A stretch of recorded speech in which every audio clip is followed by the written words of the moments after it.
is born and raised in the Midwest, and so she's one of us. How are you? She has the value system.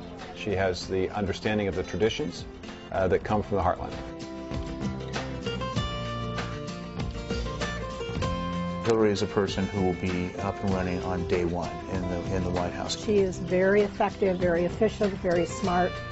I think she's exactly the leader we need to lead our country. In Iowa, we are so fortunate to get to meet all of the candidates and to get to ask them questions, look in their eyes, shake their hands. You also get the opportunity to get an opinion of them. You get to watch their body language, you get to watch their sincerity and whether or not they're doing things. So this gives us a little bit of better chance of observing a person's character. Hi, everybody.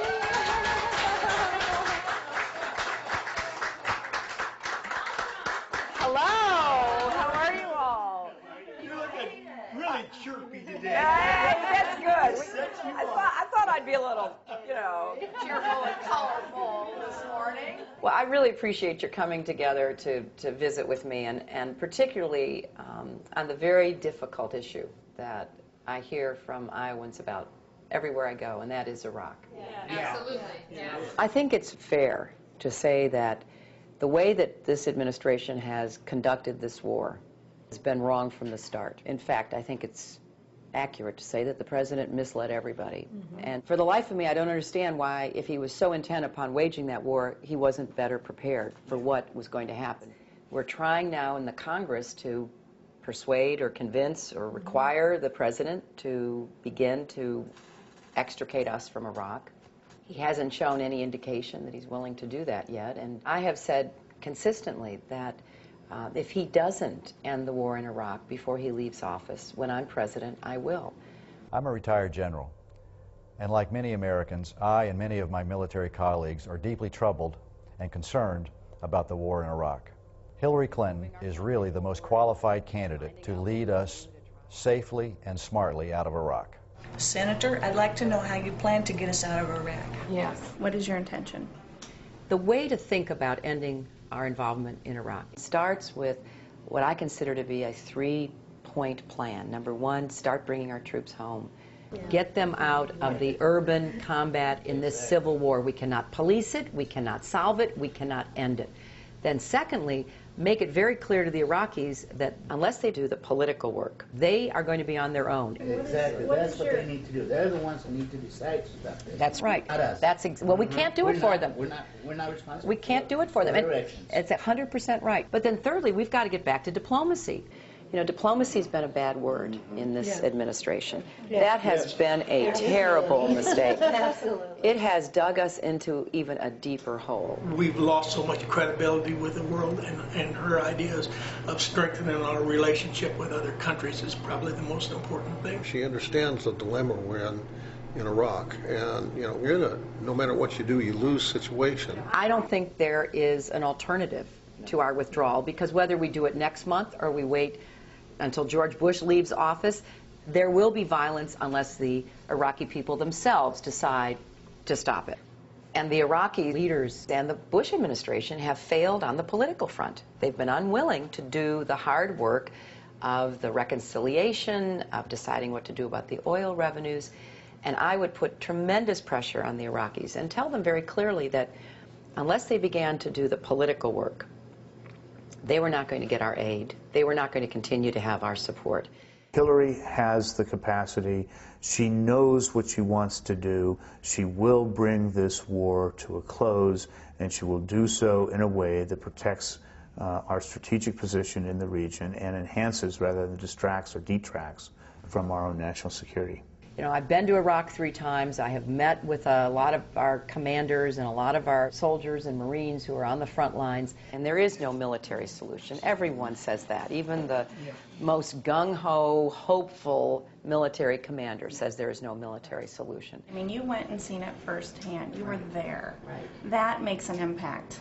It does. And, I think if Senator Clinton does become president and they start a troop withdrawal, I feel that she's going to do it in the safest manner to where our troops aren't going to be in danger. You can't just snap your fingers and say, okay, it's time to leave. You have to plan it. In fact, I've begun to put pressure on the Defense Department and the Joint Chiefs of Staff to let us know what they are planning, because it takes time to move troops, and particularly in such a dangerous environment as Iraq is. And the Pentagon has not been willing to do that planning. It means so much to me that Senator Clinton talks about that. And to me, that's the biggest basis on why I believe Senator Clinton should be president, because I believe when she brings the troops home, or when the troops come home, it will be safe. What are your plans to change opinions of the world about us? I mean, we've lost our allies, we've lost our friends. You know, I mean, we can't be loved by everybody, but we shouldn't be hated by everybody. Exactly. When I'm president, what I intend to do is send out a clear message to the rest of the world that diplomacy is back. I hope to have the kind of bipartisan foreign policy that America historically has had, because that's when we work best, when we all are focused on moving our country forward, but do it in the context of diplomacy. Everyone across the world kind of looks down on the United States right now. We're not the world power we used to be. And I really think she's going to come back and really change the image of the United States throughout the world. What about our service people that are coming back from Iraq? Yes. The injured service people. Right. And what kind of care are they getting? Their families. Their That's mental right. state. I mean, there are a lot of young men, 20, 25 years old. They really are dealing with the repercussions of war and what it does to these men. Yes, we have an obligation to these young men and women. This is an all-volunteer military. We have never fought as long a war with an all-volunteer military before. And we need to make it clear we honor their service and their sacrifice. But we can't do it just with words, which seems to be all that the Bush administration wants to provide. We have to do it with actions. We have to fund the VA. We have to make sure they get the compensation and support they deserve. Mrs. Clinton is on the Senate Armed Services Committee. She was very important in getting the benefits raised for the veterans. She was very, very important in getting the benefits raised for those who had been killed. I had told her that I am with her through the campaign. Are you with us, the veterans? And she said, I am. And businesses and people recognizing what they've done. I know that when I have military people that come into my salon to get a haircut, I give them a discount. You're serving my country. You're defending my freedom. I love that idea, and it's something that, you know, as president, I would certainly do, which is to say, number one, we have to hire these young men and women when they come back. Number two, we've got to provide what we guaranteed them we would, which is health care for life. Yes. And that means funding the VA completely, not arguing every year. We had the most, you know, difficult time with the Bush administration. They were more than happy to send these young people to war, but they weren't happy to fund the VA to take care of them. And so I've been working to put in place programs that will guarantee, number one, that they are taken care of, but number two, that their families also get the help they need. I want to have a president who is able to solve this war in a way that will decrease the stress of these families and will bring them home with honor and with feeling that they have made a difference. I believe that Senator Clinton is the person who can make that happen. I think the next president will face some of the biggest challenges that any president has faced. We have so much work to do. We have to end our involvement in Iraq and bring our troops home. We have to repair our alliances and our image around the world. We do have to take seriously the threat of extremism and terrorism. Right. The terrorists are, you know, they are really evil, and they are nihilists, and they are totally into violence as a political expression.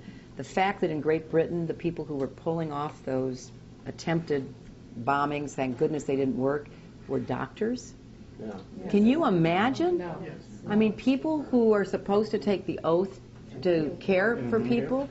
So that's the level of depravity that we are dealing with. And if you look at where we are vulnerable, whether it's transit or rail or ports, we still haven't done everything. We've made some improvements, but we have not done what we need to do to make us safe.